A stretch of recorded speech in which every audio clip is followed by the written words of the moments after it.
আল্লাহর নবী সেজদার মধ্যে পড়ে কাঁদতে থাকবে, ইয়া রব হাবলি উম্মতি, আল্লাহ আমার উম্মত গুনাহগার, আমার উম্মত গুনাহগার, আমার উম্মত গুনাহ করে ফেলছে, আল্লাহ আমার উম্মতের কি হবে, আল্লাহ আমার উম্মতের হবে।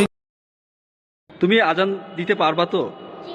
হাজার হাজার মানুষ কিন্তু এই আজান শুনবে, পারবা তো? হুজুর দেখেন ওর যে মানে ড্রেস আপ আর ও যেভাবে বলছে মনে হয় ও পারবে, একটা সুযোগ দেওয়া যেতে পারে। তবে ভুল হলে তো আমার অবস্থা খারাপ হয়ে যাবে, তাই না? তারপরও মনে হচ্ছে দেখা যাক। আচ্ছা ওকে জারিফ, তুমি কিন্তু সুযোগ পেয়েই গেছো আজান দেওয়ার, তো ওকে তুমি দাঁড়িয়ে যাও এখানে, মাইক্রোফোন ঠিক আছে কিনা আমাদেরকে বলো, ঠিক আছে? আচ্ছা রাইট, তাহলে তুমি শুরু করো।